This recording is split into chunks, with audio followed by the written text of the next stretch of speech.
fonte és tu, de toda bênção, vem o canto me inspirar, a misericórdia tua, quero em alto.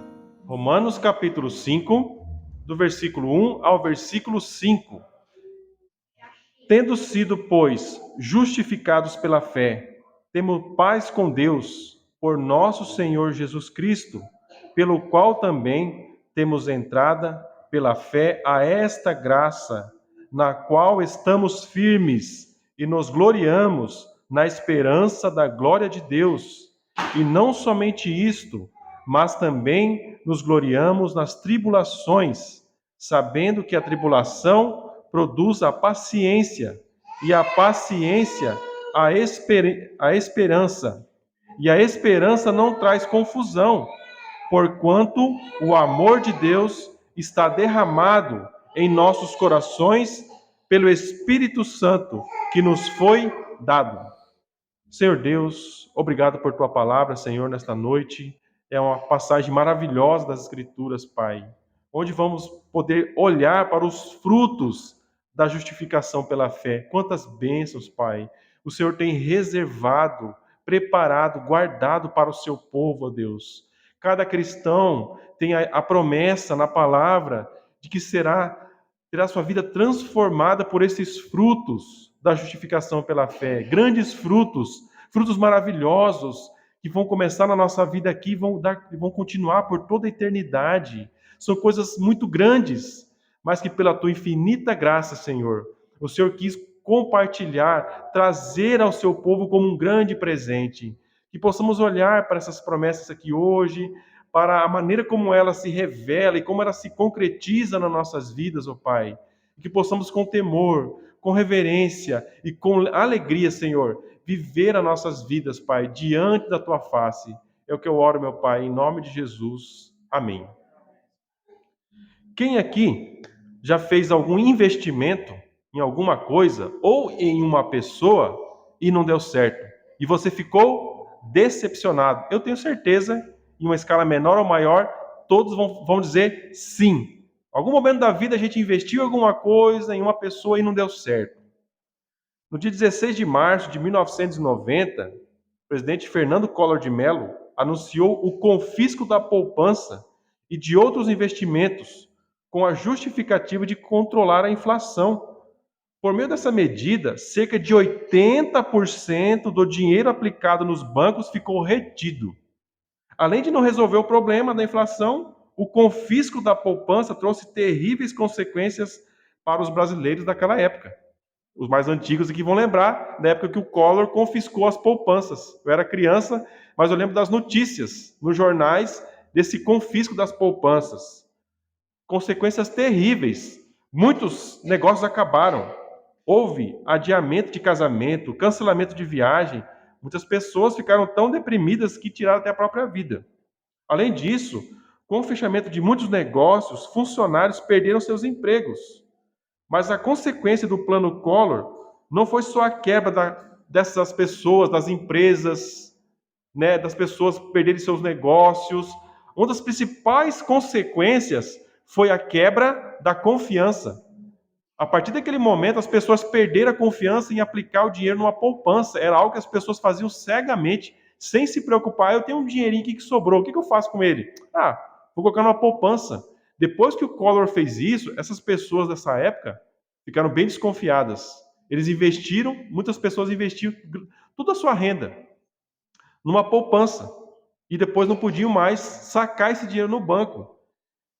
Então, irmãos, isso se aplica muito à fé, à salvação, num sentido onde nós também, quando você crê em Cristo para a salvação, o que significa isso? Que você está investindo toda a tua confiança num único recurso, fazendo um único investimento em Cristo. Você está confiando exclusivamente em Cristo. O salvo só é salvo porque ele depositou todas as suas esperanças em Cristo para resolver o seu maior problema, a sua condenação perante Deus por causa dos seus pecados. Depois que alguém crê em Cristo e renuncia a qualquer outra esperança e se arrepende dos seus pecados, como é que ele vai conseguir manter essa fé exclusiva em Cristo para a salvação até o fim? Eu fui salvo, eu depositei toda a minha confiança, eu vejo sinais disso na minha vida, glória a Deus, minha vida mudou. Mas e o dia seguinte? Como é que eu mantenho essa fé até o último dia da minha vida? Como que eu confio, mantenho essa confiança? Porque a salvação é por meio da fé. A fé não é um investimento que você faz em um único dia e acabou. Todo dia. Cada dia que você acorda, você está fazendo um investimento de fé em Cristo. Você está confiando exclusivamente em Cristo para a sua salvação. E é um investimento único. E nós vamos falar sobre isso hoje. Para responder essa pergunta importante, Paulo descreve os frutos da justificação pela fé. Nós vamos ler no texto, irmãos, que ele vai falar de alguns frutos importantes que vão nos ajudar depois que você confiou em Cristo para a salvação. Como é que fica a tua vida? Quais são frutos? Quais são os frutos dessa fé que você teve? Paz com Deus, a graça, a alegria na glória futura e a alegria nas tribulações. Essas tribulações serão santificadas, Paulo vai falar aqui no texto, por Deus, para provar o caráter do crente e purificar a sua esperança, selando essa esperança com o amor de Deus, que é derramado pelo seu Espírito Santo em todos os que foram justificados pela fé. Então nós temos, pela palavra de Deus, Paulo explica, você é salvo, você crê em Cristo. Oba, glória a Deus, amém. Como é que fica a tua vida depois? Como é que fica a tua caminhada com Deus nesse mundo aqui? Como é que vai ficar? Nós vamos ser equipados por Deus com muitas bênçãos, com muitos frutos dessa fé, que é um dom que foi dado a você para ser salvo. Essa fé vai se frutificar. É muito parecido com a analogia que nós fizemos hoje de manhã, em relação à analogia da árvore e o arrependimento. Nós temos aqui uma analogia comparando com a árvore produzindo frutos em relação também à fé justificadora. O primeiro fruto dessa fé, o texto vai nos dizer, irmãos, podem acompanhar nas suas Bíblias, vai dizer assim, tendo sido, pois, justificados pela fé, o que nós temos? Paz com Deus. O pecado, irmãos, ele produz frutos terríveis. Um dos principais frutos ou resultados do pecado é uma guerra que o ser humano trava com Deus. O pecado tem esse fruto. Ele é consumado, ele gera um fruto, uma guerra com Deus. O pecado gera uma hostilidade entre Deus e os homens, uma inimizade. Antes da fé, irmãos, antes de nós crermos em Cristo para a salvação, como é que está a nossa vida? Qual que é o fruto do pecado que nós carregamos? Um fruto amargo. Nós estamos numa guerra contra Deus. Nós estamos em inimizade contra Deus. O Deus santo e justo não pode ter amizade com um pecador culpado de se rebelar contra a sua autoridade. Na história você percebe, nenhum rei teria ousadia, por exemplo, de chamar um inimigo, alguém que fez uma revolta ali no reino, e trazer para ter comunhão com ele, no palácio. Vamos tomar um chá aqui à tarde. Jamais. Esse rei seria linchado pela própria população. Porque se um grupo de pessoas se levanta contra ele, ele tem que usar a lei com severidade, para aquela revolta não causar destruição de todo o reino. Como é que nós podemos pensar que Deus, o homem estando em rebelião a ele, se levantando contra ele, ele simplesmente vai ter comunhão? Não tem, irmãos. Então o que o homem tem com Deus? Inimizade. A justificação, entretanto, vai mudar essa realidade. O que a justificação faz? Vai tirar a culpa do pecado, vai remover a culpa do pecado, e dessa forma vai abrir um caminho para que seja estabelecido o que no lugar da guerra? A paz. É nesse contexto que nós temos aqui Paulo dizendo, você foi justificado pela fé, agora você tem paz com Deus. É muito importante aqui, irmãos, observar, o mundo fala muito de paz, não fala? A paz interior. Tem que ter paz interior. Eu quero chegar na minha casa e quero ter paz. Eu não tenho paz na minha casa. É isso que as pessoas acabam falando, beleza? É um certo tipo de paz, de tranquilidade, de você não ter, né, ali um momento de você poder dormir tranquilo, sem ter barulho, enfim. Mas a paz que nós estamos falando aqui, irmãos, é a paz que nós usamos numa palavra contrária a ela. a guerra. A guerra é uma palavra oposta à paz. Nós estamos em guerra contra Deus quando a gente vem ao mundo, mas a justificação traz uma grande bênção, um grande fruto. Existe paz agora com você e Deus. Você está em paz com Deus. Que bênção, irmãos. Você tem um inimigo terrível antes da fé, Deus. E agora você tem o melhor amigo. Um amigo perfeito que é Deus. Tudo isso é o fruto do que, irmãos? Da justificação. Essa paz, ela vai ser feita em duas etapas. Primeiro, vai ser feito o fim da inimizade com Deus. Tudo que estudamos nesses primeiros 4 capítulos de Romanos foi uma descrição detalhada da guerra travada pelos homens com Deus e como o próprio Deus, por meio do seu Filho Jesus Cristo, põe um fim à inimizade entre o Senhor e os que são justificados. Então aqui, irmãos, tudo que nós já estudamos até aqui, nos primeiros 4 capítulos de Romanos, é uma descrição de como Jesus, esse grande guerreiro, ele faz a paz nossa com Deus. Ele estabelece a paz. Custa caro para Jesus. Ele morre no nosso lugar, se sacrifica em nosso lugar, e ele tem uma grande guerra aqui nesse mundo, lutando contra o nosso pecado, enfrentando o Satanás, como nós cantamos nos hinos, com todas as artimanhas que ele levanta. Jesus vem e pisa na cabeça da serpente, e ele conquista a nossa paz, a paz nossa com Deus. Uma segunda etapa dessa paz é agora o estabelecimento da tua amizade com Deus. Antes você era inimigo de Deus, agora você é amigo de Deus. Isso é muito interessante. Nós já estudamos aqui no comecinho do capítulo 4, que nós estudamos no nosso último culto sobre Romanos, que Abraão foi o que, irmãos? Um grande exemplo de justificação pela fé. Porque foi um grande exemplo de um homem que confiou em Deus. Não porque ele achava que ele era bom, mas porque ele viu que a justiça dele, a aceitação dele perante Deus, vinha da fé que ele tinha em Deus. Depois que Abraão creu e foi justificado, sabe do que Abraão foi chamado, irmãos? Amigo de Deus. Amigo de Deus, Tiago 2,23. E cumpriu-se a escritura que diz: e creu Abraão em Deus, e foi-lhe isso imputado como justiça, e foi chamado o amigo de Deus. Que bênção, irmão, você pode ser chamado de amigo de Deus. Não sei vocês na escola, a gente queria ser amigo dos caras da escola, né? Você falar, eu sou amigo de fulano. As pessoas na sociedade gostam disso, né? Fulano de tal é meu amigo. Fulano de tal, eu vou na casa dele, uma pessoa importante. O crente, ele pode falar que ele é amigo de quem? De Deus. Antes não. Você tinha que falar a verdade, que você era inimigo dele. Mas Jesus, com a obra que ele faz, ele afasta a nossa inimizade. E agora nós podemos ser chamados de amigos de Deus, exatamente como o nosso pai na fé, Abraão. E aí nós temos, irmãos, esse processo de pacificação que Deus faz com os homens, com a sua igreja, e nós temos alguém que faz esse trabalho. Nós já falamos algumas coisas sobre ele. Quem que é? Jesus Cristo. Jesus é o mediador. O texto vai dizer, por nosso Senhor Jesus Cristo é que nós temos essa paz.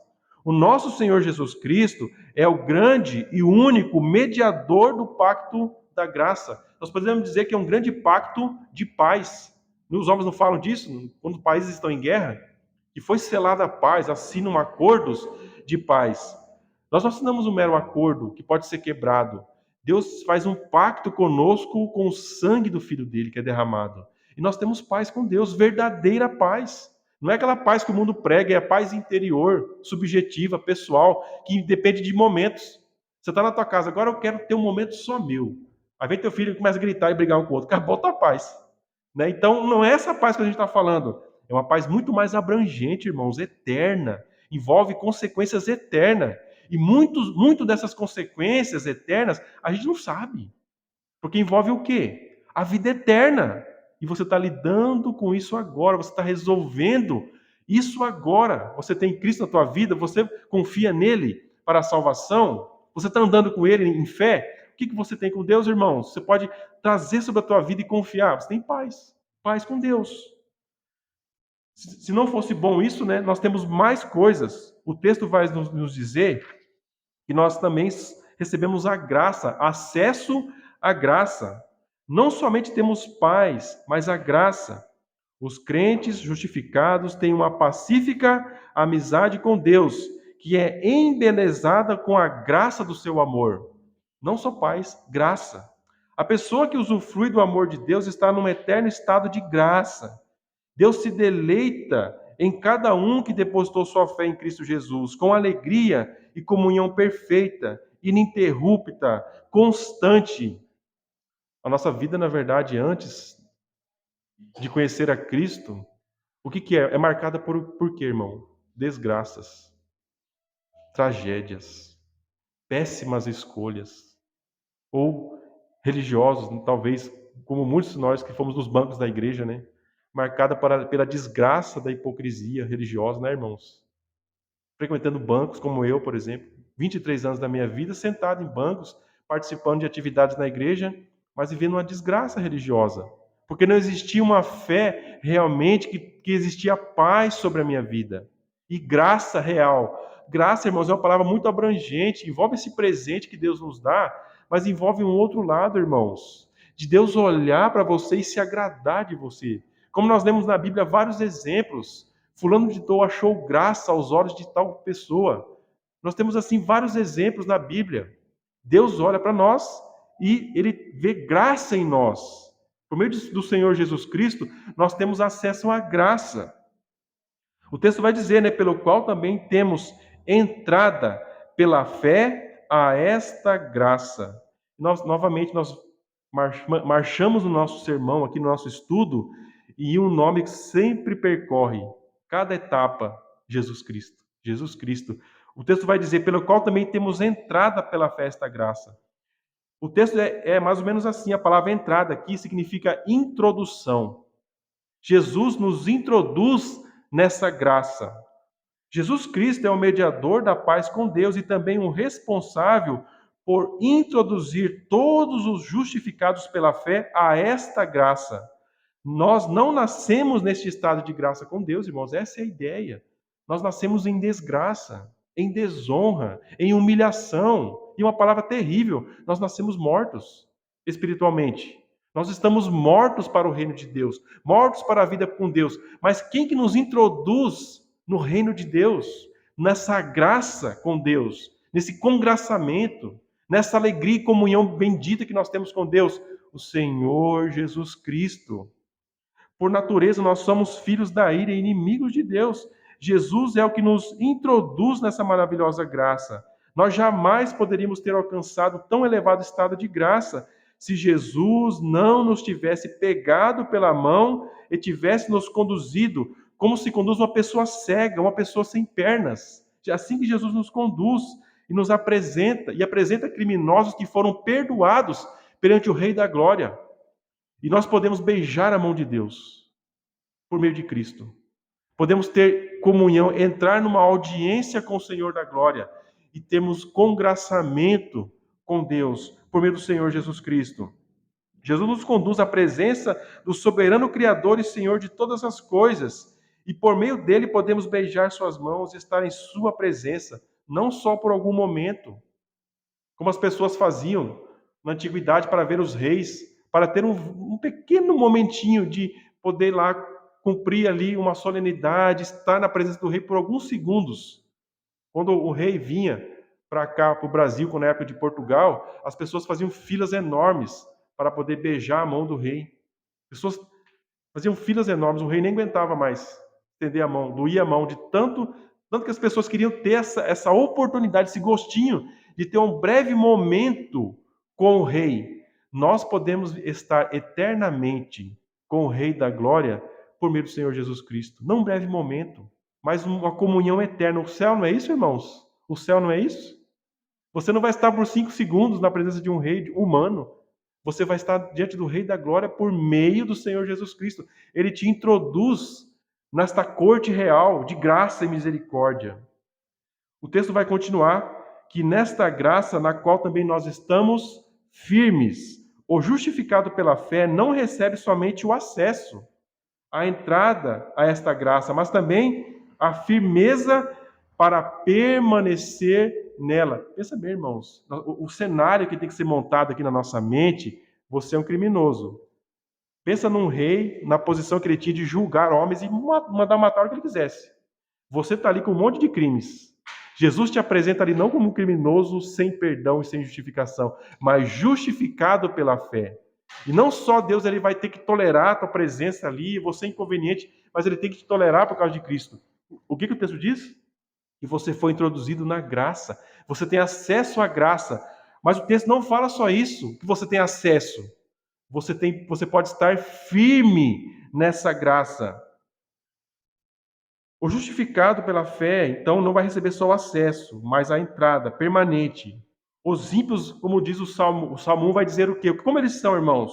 Os ímpios são como a palha que o vento espalha, e por isso os ímpios não subsistirão no juízo. Salmo 1:5. Mas e o justo? O que diz o Salmo 1? Que são justificados pela fé. São como a árvore plantada junto a ribeiros de águas, a qual dá o seu fruto no seu tempo. Suas folhas não cairão, e tudo quanto fizer prosperará. O Salmo 1 tem que ser explicado no contexto da justificação pela fé, irmãos. Temos que interpretar ele com base nisso. Você pode estar firme, porque você é um justo em Cristo. Você não vai ser como o ímpio. Como é que é o ímpio? O Salmo compara com uma palha. O vento bate na palha, para onde ele vai? Para onde vai a palha? Você sabe? Para um lado, para o outro.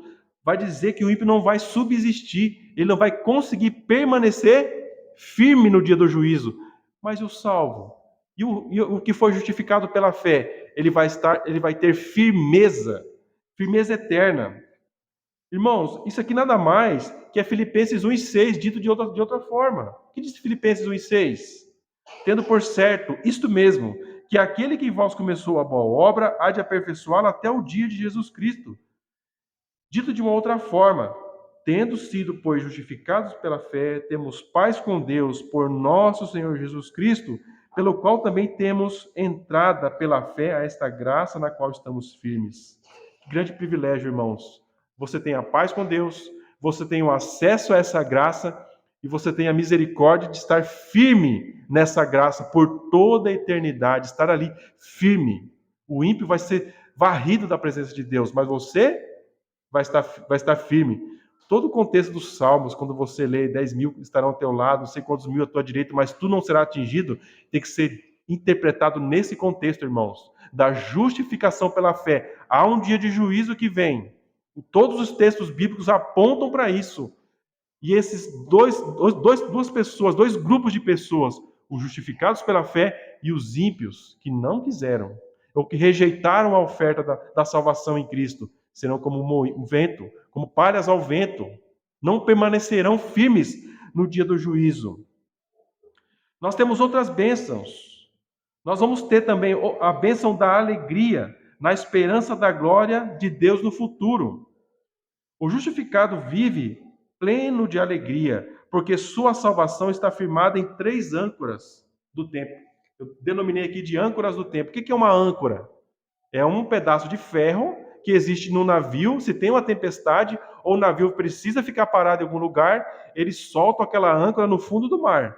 Aquela peça é soltada com a grande corrente e dá estabilidade e firmeza. A nossa fé está ancorada em 3 âncoras do tempo. Um ano passado. A âncora do passado é por meio de Jesus Cristo. Existe paz com Deus para todos aqueles que confiam nele por meio da justificação pela fé. O dia que Cristo veio aqui nesse mundo e te justificou, quando ele morre pelos nossos pecados e ressuscita ali no passado, deve estar ancorada a nossa fé. Você tem que olhar para a cruz, você tem que olhar para o passado, para essa âncora, para que você possa estar firme. Não, Jesus veio aqui, morreu por mim na cruz do Calvário. A minha fé eu coloco somente em Cristo, Jesus. Existe a âncora do presente. Ele está ancorado no presente porque pela contínua intercessão de Cristo. Jesus Cristo, ele continua intercedendo por nós. E por toda a eternidade, ele vai continuar exercendo um papel de intercessão como um sacerdote eterno. Jesus ele vem de uma ordem de sacerdote eterno, não é isso? A ordem de Melquisedeque. Jesus, ele intercede por nós eternamente. E intercede por nós aqui, irmãos, no presente. Hebreus 7:25. Cada crente está agora firme nesta graça de Deus. E o texto vai dizer para nós sobre essa graça no futuro. A salvação termina aqui, irmãos? É uma coisa só para o presente? Ou é para o futuro? Para o futuro também. A salvação também está ancorada no futuro, porque Deus dá a cada um dos seus filhos a promessa imutável, que um dia eles serão vestidos com a glória do seu próprio Filho. Olha o que é preparado para você.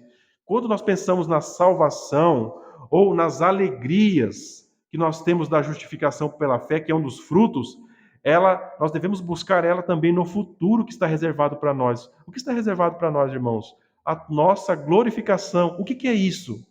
O nosso corpo vai mudar da corrupção para a incorrupção e nós vamos ser transformados à imagem de Cristo. Portadores da imagem de Cristo. Que glória, irmãos. Não podemos imaginar isso aqui. Não tem nem como a gente imaginar isso aqui na terra. Mas devemos olhar para o nosso futuro, para onde nós estamos indo. A vida cristã envolve essas coisas, irmãos. Você olhar para o futuro também que está reservado a você. O texto vai falar, né, nos gloriamos na esperança da glória de Deus. Essa palavra que gloriamos, a palavra usada é kauchoamai, que significa regozijo ou alegria.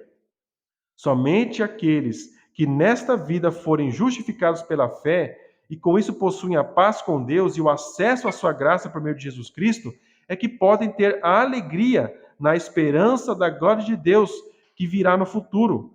Aqui eu fiz uma citação do Matthew Henry porque ela é muito precisa. Ele vai dizer assim, ó: não há nenhuma boa esperança de glória a não ser a que está fundamentada na graça. A graça é a glória que começou. Existe graça sobre a tua vida? Para você ter vindo a Cristo, para você agora ter alegria em Cristo, você está vivendo para Cristo por meio da graça? A graça é o começo da glória, irmãos. Que glória, que presente. Se você existe a graça de Deus sobre a tua vida, o que significa? Essa graça vai te conduzir para um caminho. Qual é o caminho? Para onde ele vai te levar? Para onde vai te levar? Para a glória, para a glorificação do teu ser. Você pode pensar na tua vida, cara, mas eu não sou fiel como eu gostaria, eu não consigo ser temente a Deus, eu não tenho a alegria que eu gostaria de ter nas coisas de Deus, ou a firmeza na fé, como o irmão tal, como a irmã tal. Senhor, eu não consigo ter. Você está na graça. Você tem que parar com isso e olhar para o futuro que está reservado para você. Se você está na graça, o que te aguarda lá na frente é a glória. Aqueles que estão sendo preservados graciosamente para a glória de Deus no futuro têm o necessário para se alegrar nela agora. Então, irmãos, o que significa isso? Que a alegria na glória futura é um dever.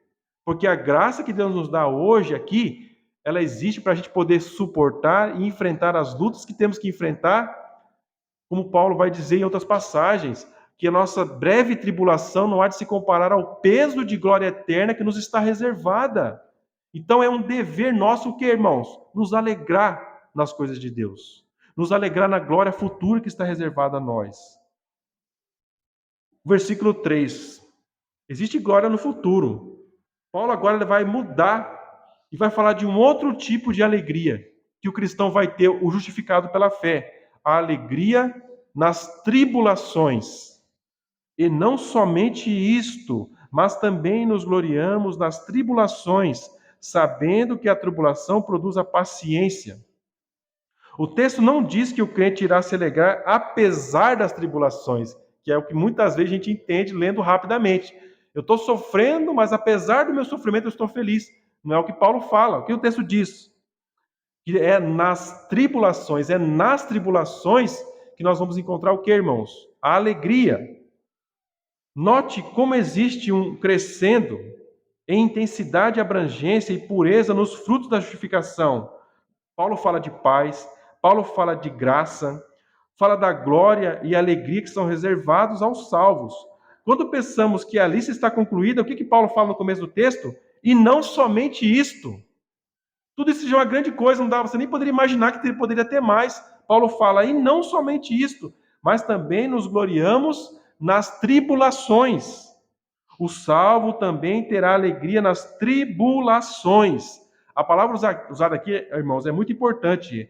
Tlipsis, que significa estar sob pressão. Você vai ter alegria estando sob pressão. É o que Paulo quer dizer aqui. Ela é muito importante, essa palavra, dentro do contexto do que Paulo quer explicar depois.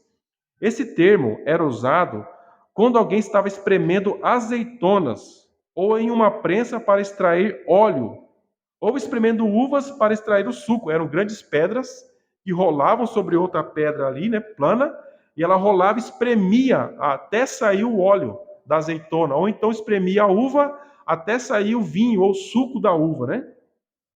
As tribulações de que Paulo está falando, irmãos, aqui, essa pressão que é exercida sobre o crente, na qual ele vai ter alegria, não são as tribulações comuns que todos os homens têm. São tribulações por causa do reino de Deus e por causa da tua identificação com Cristo. Irmãos, nós vamos pagar caro por isso. É a graça, mas existe a tribulação por causa disso. Que nós vamos ter que passar para que a tua fé seja aprovada, como eu vou falar um pouquinho mais aqui à frente. E vai ser por meio de uma pressão que vai ser exercida sobre você de lutas e dificuldades na tua caminhada cristã. Eu deixo como recomendação, irmãos, que vocês leiam o livro O Peregrino, do John Bunyan. É muito bom, irmãos, é excelente. Vai descrever muito bem as dificuldades que o cristão tem ao longo da caminhada. Todos nós. Essa pressão que existe sobre nós. Uma das promessas menos atraentes que a Escritura dá aos crentes é que aqueles que são fiéis podem estar certos de estar sob pressão de Satanás e do alto sistema mundial que está sob seu controle. Paulo emprega uma maior quantidade de detalhes para explicar esse fruto da justificação, provavelmente por ser o mais difícil. Essa palavra aí, Tlipsis, que é a tribulação, é explorada para poder dar esclarecimento sobre isso. A pressão sobre a azeitona produz o óleo de oliva. A pressão sobre a uva produz o vinho. A pressão sobre o carvão vai produzir o diamante. Sempre assim. O que é um diamante? É um carvão que foi submetido a uma pressão e alta temperatura durante muitos anos, milênios de anos. E aquele carvão vai se transformar no diamante, que é um dos minerais mais duros que existe na natureza. Uma outra comparação que eu pesquisando, achei mais adequada essa palavra aqui para a gente poder explicar hoje, é a pérola. Todo mundo conhece uma pérola? Já viu uma pérola? Ou já usou uma joia de pérola? A pérola é produzida de um animal, a ostra. Quando um corpo estranho entra na ostra, por exemplo, um grão de areia, um parasita, um pedaço de coral, uma rocha, sabe o que a ostra faz? Para ela poder sobreviver e expulsar aquele ente estranho que entrou ali na membrana dela, ela vai envolver essa sujeira numa partícula e em uma camada de células que produzem sobre ela várias camadas de nácar. E esse nácar é o material que vai originar a pérola. Pressão, pressão e camadas, até que todo aquele esforço da pérola para expulsar aquele ente estranho, aquele ataque que ela está sofrendo, possa produzir aquela bolinha que vale tanto dinheiro, né? É um tesouro, uma pérola, é muito bonito mesmo, né? O salvo terá, portanto, a grandiosa bênção de ver suas tribulações por causa de Cristo e do seu reino, produzindo grandes e excelentes frutos. Assim como a ostra produz a pérola, após sofrer forte ataque, o crente, por meio das tribulações, irá produzir camadas e mais camadas de nácar espiritual, originando como produto final a pérola da esperança. A fé, irmãos, ela vai gerar um fruto. Esperança. Essa verdadeira esperança. Nós podemos dizer que existe esperança aí no mundo? Esperanças? Tem esperanças aí no mundo, irmão? Sim ou não? Tem, mas são falsas esperanças. Por que são falsas?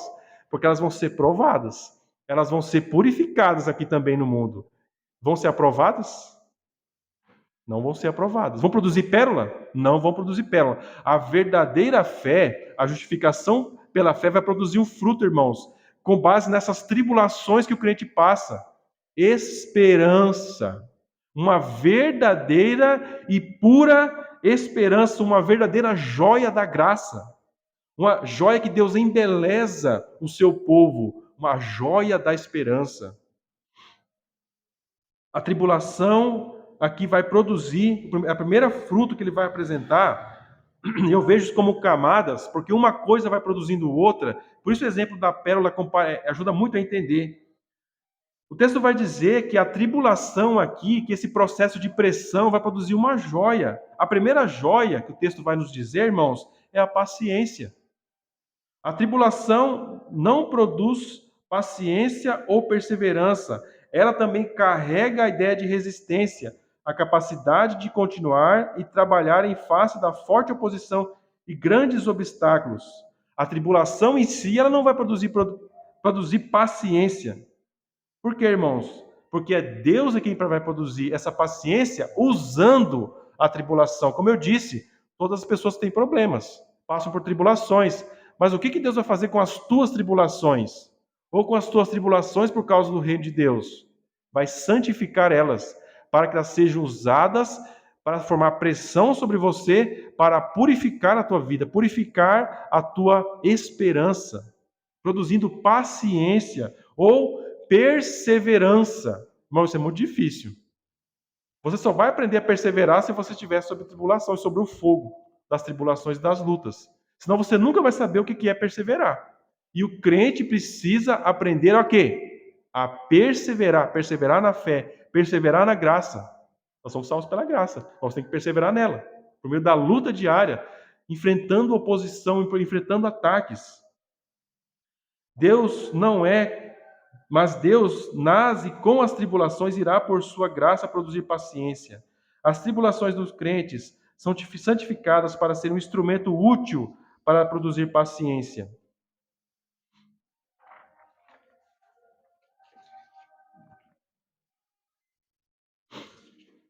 E sabemos que todas as coisas contribuem juntamente para o bem daqueles que amam a Deus, daqueles que são chamados segundo o seu propósito. Romanos 8:28.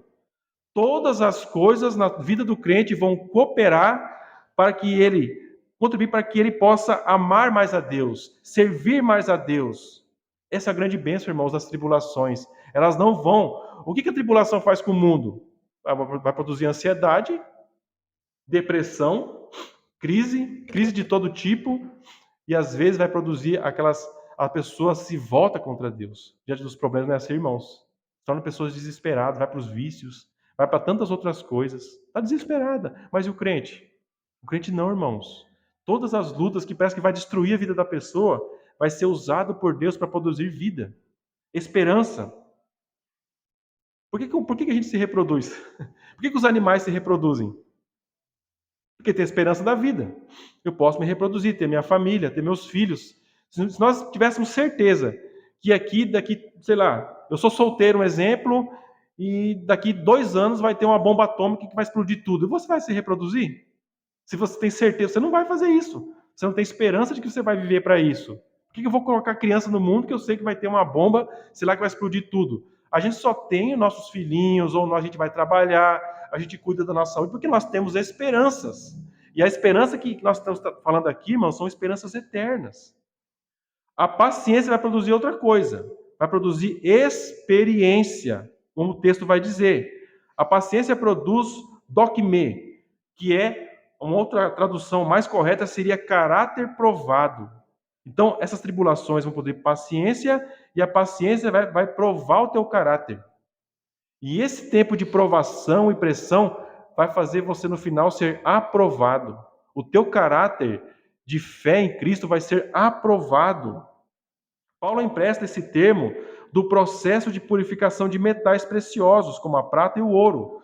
Quando os cristãos experimentam tribulações que exigem paciência e perseverança, isso irá produzir neles um caráter espiritual provado e aprovado. Essa é a vida cristã, irmão. A tua fé precisa ser provada no fogo das tribulações. Da mesma forma que o ouro precisa ser purificado com fogo. Precisa ser purificado com fogo e depois de todo o processo de purificação ser achado aprovado. Nossa esperança da glória de Deus é aumentada e fortalecida por Deus através da tribulação, perseverança e caráter aprovado, cujo produto final é uma esperança perfeitamente pura. E o que é uma esperança pura, irmão? Trazendo para o nosso exemplo aqui. O que é uma esperança pura? O que será que é isso? Será que ela vai trazer confusão e vai te enganar no final das contas? Irmãos, você é provado e você vai ser provado para que a tua esperança não seja como a esperança que há no mundo, que é uma esperança que vai enganar eles no final das contas. Irmãos, quando a pessoa não está confiando em Deus, ela está confiando no diabo, nas mentiras do diabo. Quando ela não está confiando em Cristo, é no outro que ela está confiando, nas mentiras de Satanás, nas mentiras desse mundo e nas mentiras do teu próprio coração, que também a Bíblia vai dizer que é o quê, irmãos? Enganoso. Enganoso é o coração e desesperadoramente corrupto. Quando nós não estamos confiando, nós estamos confiando em outras coisas. E o que a Bíblia vai dizer? Você está confiando em mentiras. E o que a mentira faz no final das contas? Vai te decepcionar.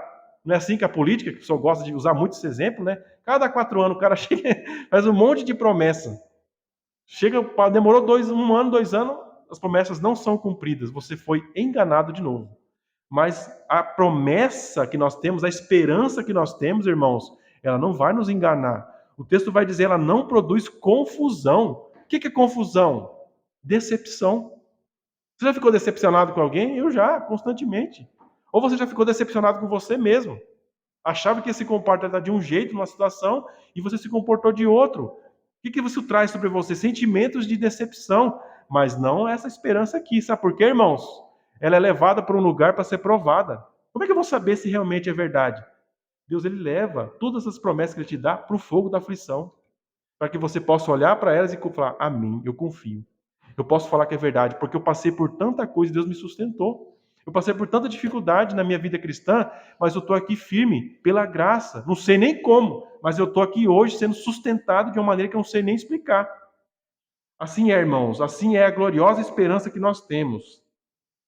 A esperança daquele que foi justificado pela fé em Cristo Jesus é purificada de tal forma que jamais ele se sentirá confundido ou enganado por ter depositado toda a sua confiança em Cristo e depois disso ter passado por muitas tribulações por causa da sua fé.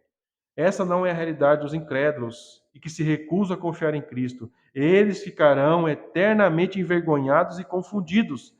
Mas a esperança do salvo não traz confusão por causa das tribulações. Ao contrário, as tribulações vão ser usadas na tua vida para provar e aprovar a tua fé nessa esperança e nessas promessas. Finalizando aqui, irmãos, Paulo vai falar ainda. Porquanto o amor de Deus está derramado em nossos corações pelo Espírito Santo que nos foi dado. Para no final de todo esse processo de purificação de esperança não acabar em vanglória, para que o justificado não pense no final que sua coroa de ouro é fruto da sua capacidade, não da graça, Paulo apresenta o selo de propriedade divina dessa esperança, o amor de Deus. Irmãos, nós vamos passar por tribulação, por dificuldades na nossa vida cristã, mas para você não se confundir e achar que isso é fruto do teu esforço, da tua capacidade, Deus vai colocar um selo dele. Opa, isso aí não é teu, isso não é capacidade tua, não. Existe um selo divino aí. E qual é o selo? O amor. Deus vai derramar amor sobre você. Amor sobre a tua vida. Como que é isso, irmãos? Você vai se sentir amado por Deus. Deus vai te dar a graça para você também sentir amor por Deus. Que bênção, irmãos. Que bênção. No mundo de hostilidade e inimizade a Deus, você vai receber amor de Deus. Um amor que vai gerar amor por Deus também. A gente tem um pouco de receio de falar nisso, mas o cristão, ele tem amor de Deus no coração dele para amar a Deus. Isso é uma bênção, irmãos. É um presente que Deus te dá. E esse, no final das contas, vai ser o selo de Deus sobre o que você está vivendo nesse mundo. Existe o amor de Deus que é derramado. O texto vai dizer de maneira até poética, Paulo vai dizer. Porque o amor de Deus está derramado em nossos corações pelo Espírito Santo que nos foi dado. Um dos nomes do Espírito Santo qual que é, irmãos? Consolador. Como é que Deus nos consola? Por meio do Espírito. E como é que o Espírito nos consola? Por meio do amor que Ele derrama em nossos corações. Ele nos unge, alivia nossas cargas. De que maneira? Com o amor dEle. com o grande amor dele por nós, o nosso coração se enche de amor. O crente consegue passar por todas as tribulações que estão reservadas para ele passar nessa vida, por causa do reino de Deus e sua conformidade a Cristo, por causa do amor de Deus comunicado a ele em meio a essas provações. Você vai poder olhar para a tua vida, você vai estar passando por lutas terríveis por causa de Cristo, por causa da tua conformidade a Cristo, rompimento de laços, de amizades, ou você vai perder um emprego por causa disso. Porque você não pode fazer as mesmas coisas que as outras pessoas ou que o teu patrão está mandando você fazer porque é errado. Você vai estar ali na aflição do desemprego e das privações financeiras, talvez por causa disso. Ou apanhando, como muitas irmãs apanham dos maridos porque elas se convertem a Cristo. E o cara não quer isso aí. Apanha da família, como em muitos países. Mas essas pessoas, nós vemos os testemunhos. O coração delas, ao invés de se encher de ódio e rancor por Deus, se enche ainda de mais amor. A história da igreja primitiva não é assim, irmãos? Quando mais eles eram jogados aos leões, com suas famílias, com seus filhos, mais o coração transbordava de amor por aqueles romanos. Os comunistas matavam e perseguiam os cristãos. E depois que acabou o regime comunista na Romênia e em outros lugares, eles já esperavam, vamos ser denunciados pelos cristãos. Ao contrário, sabe o que os cristãos faziam? Protegiam as próprias pessoas que torturavam eles, não denunciavam na polícia ou na justiça, mas buscavam de todas as formas proteger aquelas pessoas. É a grandeza do amor, irmãos. É um dos grandes selos. Jesus, quando ele veio aqui na terra, qual foi o exemplo que ele deixou para nós, irmãos? Que exemplo que ele deixou? Amor. Não é esse amor que o mundo ensina aí fora, que tudo é amor, que você tem que viver de qualquer maneira. E amor não é isso, irmãos. Mas o amor do perdão, sim. O amor de você ter paz com Deus, de você passar por aflições e ao invés de você ter rancor e ódio contra Deus, o teu coração se enche ainda de mais paz e alegria em Deus. A forma como o amor de Deus é comunicado ao crente, ele é derramado em nossos corações pelo Espírito Santo que nos foi dado. Só podemos passar pelo fogo das provações da nossa fé, porque Deus derrama o seu amor sobre nós através do seu Espírito Santo que nos consola na tristeza, nos exorta a seguir em frente nos momentos de desânimo, nos entristece quando pecamos e remove nossas falsas esperanças e destrói nossos ídolos e nos faz olhar para Jesus Cristo através da fé. O Espírito Santo está com você em amor, te conduzindo em tudo que você precisa espiritualmente. Está desanimado? Você tem alguém que vai te desanimar. Quem? O Espírito Santo, por meio da palavra. Você está em momentos de incredulidade, o Espírito Santo vai te chacoalhar também. Você precisa estar triste por causa de pecados que você não está confessando, o Espírito vai trabalhar isso aí, para que você possa novamente olhar para Cristo e em todos os momentos que você viver, você seja guardado pelo amor de Deus. Esse é o selo que está sobre você, irmãos. O selo do Espírito. Não é sair pulando e rodopiando que nem minhoca. É o amor de Deus que existe sobre nós.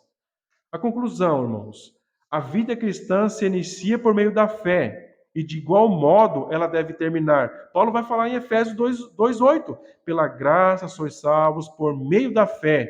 E o mesmo apóstolo finaliza sua carreira com esperança de que guardou sua fé até o fim. Que ele diz, segundo Timóteo 4:7, combati o bom combate, acabei a carreira, guardei a fé. Qual o segredo de Paulo e de todos os salvos? Os frutos da justificação pela fé.